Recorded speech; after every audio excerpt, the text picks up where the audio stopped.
उसके बाद पुलिस से हमारे साथ दुर्व्यवहार करने लगे। वो बोलने लगे तुम झगड़ालू हो, कैसे तुम। दिन पहले 12 अक्टूबर को जब घर में माँ और भाभी के साथ झगड़ा हो गया, दोनों आपस में झगड़ा किए, तो झगड़ा के कारण भाभी और माँ में झगड़ा होने के कारण भाभी अपना मायके वालों को फ़ोन कर दी। उसके बाद फ़ोन करने के बाद अचानक से 14 अक्टूबर को शाम को 6 बजे उनके 3 भाई और 2 बहन, 2 भाभी और 2 जीजा और उनके एक बेटा सब आकर घर में मेरे जो गाली गलौज करने लगे अचानक से।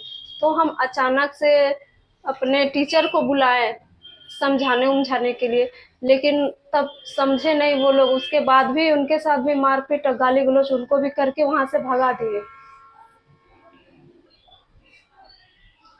उसके बाद क्या हुआ, अचानक से जब मेरे टीचर को मार पीट कर गाली गलौज करके भगा दिए और हमारे घर में भी हम लोग पे मार पीट किए, मेरे भैया सब वहीं पर थे, उन पे भी अचानक से हमला कर दिया। जिससे हम घबरा गए और सबको संभालने लगे, तो मेरे साथ गलत व्यवहार करने लगे उनके भाइयों ने।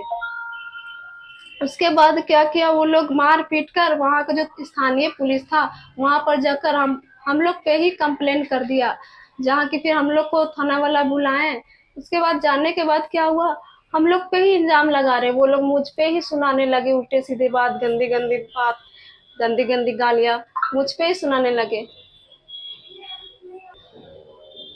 जब हमें वहाँ बुलाया गया पुलिस स्टेशन में, उसके बाद पुलिस से हमारे साथ दुर्व्यवहार करने लगे। वो बोलने लगे तुम झगड़ालू हो,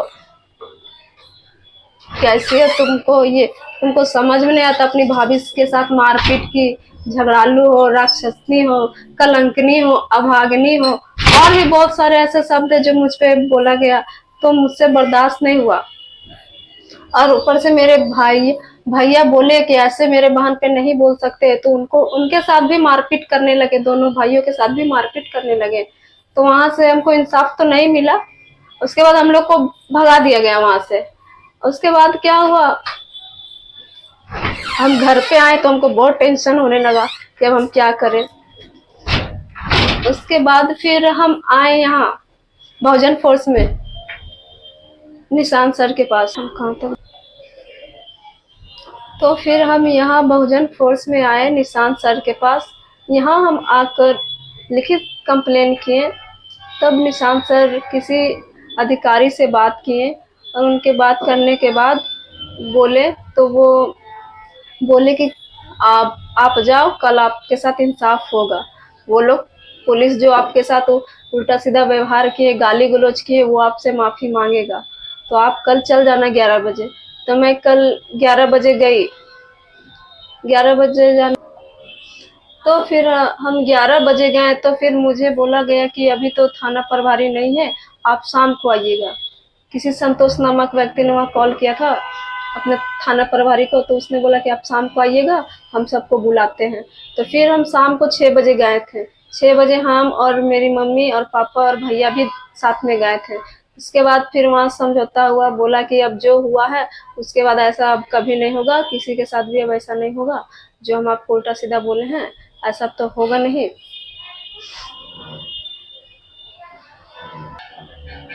तो फिर वहाँ हम गए, तो फिर उन थाना प्रभारी जो है वहाँ मुझसे वो लोग माफ़ी मांगे और बोले कि जो हुआ सो अब नहीं होगा। तो मैं अपने पापा मम्मी के साथ और भैया के साथ गई, तो वहाँ थाना प्रभारी ने मुझसे माफ़ी मांगे। फिर बोले कि ठीक है, अब घर जाओ, अब कुछ ऐसा नहीं होगा। अब मुझे तो इंसाफ मिल गया बहुजन फोर्स के लिए। मैं निशांत सर को धन्यवाद करती हूँ।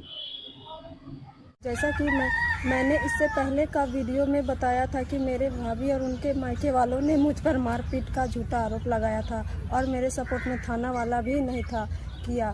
तो मैंने बहुजन फोर्स केंद्रीय अध्यक्ष निशांत कुमार सर के जब शिकायत किया तो थाना प्रभारी माफ़ी मांगा। इसके लिए मैं निशांत कुमार सर को मेरे तरफ से बहुत बहुत धन्यवाद। कि मैंने इससे पहले का वीडियो में बताया था कि मेरे भाभी और उनके मायके वालों ने मुझ पर मारपीट का झूठा आरोप लगाया था और मेरे सपोर्ट